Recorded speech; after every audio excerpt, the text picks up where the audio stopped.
Ito po ang ating napakagandang Kins 7S Plus Ultimate Adventure Stroller Wagon. Okay? So, ang brand new price po nito, para may idea po kayo, is 46,999. Okay? 47,000. So, this is light new condition. So, jackpot po yung makakakuha po nito. Okay? So, complete po siya with manual, with all bags. Ayan. And accessories. So, good for 4 kids po ito. 4 kids na. O kahit 3 kids, pwede po siya. Okay? So, ito po yung kanyang pagkakasetup. Ayan. So, unahin natin sa kanyang canopy. So, ito yung kanyang canopy o umbrella niya. So, meron siyang zipper dito. Pwede pong naka-open po ito. Kung gusto niyo po na medyo maarawan si baby sa umaga, ayan. Okay? May harang yan, di ba? Okay. And then, this one, meron siyang cover dito, ayan. And then, meron siyang lock dito. Mamaya papakita natin sa kabilang side para makita po ninyo. Ayan. So, next natin, ditanggal po ito. So, ganito po siya. Slide nyo po ito. And then, by the way, unahin mo natin tanggalin ito sa ibabaw niya. And then, slide, tapos pull down. Ayan. Ganun lang. Tapos, pagka angat nyo po siya, slide muna, tapos angat. Make sure na nakalock na siya. Ayan. Okay. So, next natin, ayan. Ito yung pinakaloob niya. Tagalin mo na kayo, di kita ay madilim. May chicken sa loob! Sige, tagalin muna natin itong kanyang... May chicken mayog! It's okay. Chicken mayog! Ayan. Tagalin muna natin yung kanyang umbrella. Ayan. So, ayan siya. Ito yung pinakaloob niya. 4-seater siya. Complete siya sa mga harness pad. Wala po yan putol sa kanyang mga belt lock. Okay? Bihira lang po ito nagamit ng first owner. Ayan. So, ito yung kanyang loob. Meron siyang lagay ng pwede ritong food or toys. Ayan. So, disalpak lang siyang ganyan. Ayan. Okay. Next natin, meron siyang mga packet dito. Ayan. Lagay ng mga toys ni baby. Or pwede kayo maglagay ng mga wipes dyan. Ayan. And then, next natin, ayan. Yung kanyang loob. Sa pagka gusto niyo po nakaiga, ayan. Higa ka, nak. Dali. Okay. Higa ka. 4-year-old. Okay. Okay na, go. O sample ng baby po ninyo. Okay na. Kambal, triplets, quadruplets, ayan. Hindi nakakabit yung ano eh. And then next natin, so ito yung connector niya. Ayan. So ito kasi pwede siyang nakaupo, ayan. Hindi. Ayan. Yan. Nakaganyan. Diyan yung mga paa nila. Okay, so ito yung connector niya para mag-flat siya, magiga siya. Di-zipper siya. Ito, si-zipper nyo rito. Okay, so next natin, ito may sariling bag to ha. Ito yung bag niya.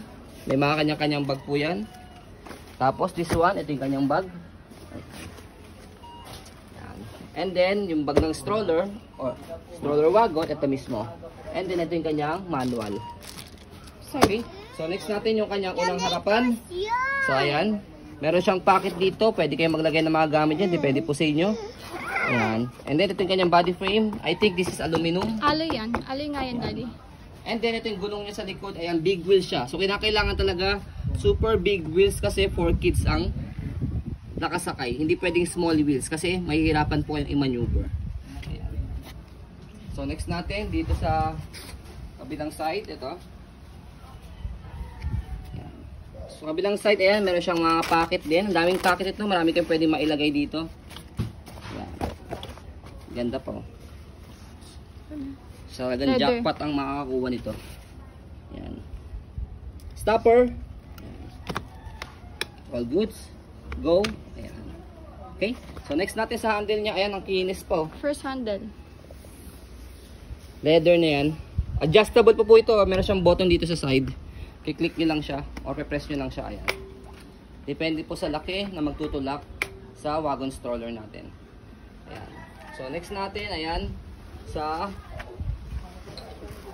kabilang side. Ang ganda igulong.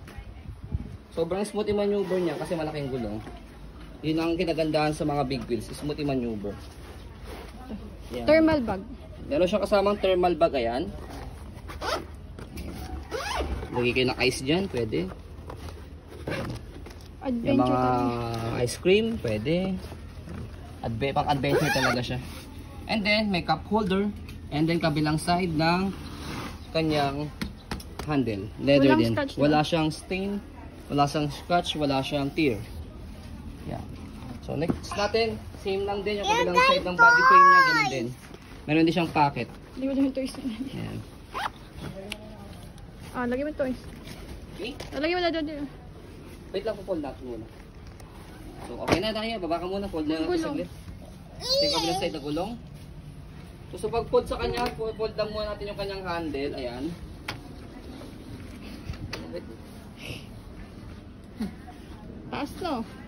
Yan, fold natin muna yung kanyang handle.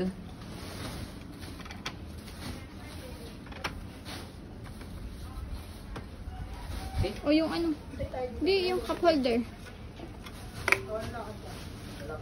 Hindi, palabas yan talaga. Okay? So kapag na-fold nyo na po yung handle ng ganyan, dito lang po sa pinakaupuan niya, atake nyo lang po yan. Pag na-compress na siyang ganyan, dire-diretso na siyang i-compress. Ayan. And then yung lock niya sa gitna. Okay na. Dali lang And then salpak nyo lang dito yung mga accessories niya sa Yung loob. bag. Tapos Okay. pwede nyo siya itulak. Sakali itulak nyo ganyan habang naka-fold. Diba? And then kapag inopen po ninyo, ganito lang. Tanggalin lang yung lock sa gilid. Tapos bubukan nyo lang siya ganyan. Yan, ganun lang. Walang kahirap-hirap siyang i-operate regarding sa pag-open saka sa pag-fold. So ayan po ang ating napagandang light new condition Kins 7S Plus Ultimate Adventure Wagon Stroller. So ayan po, as you can see, very details po kami. Sa po pag video kasi kami siya policy, no refund, no exchange. What you see is what you get. So ayan po, maraming salamat. Have a nice day and God bless po.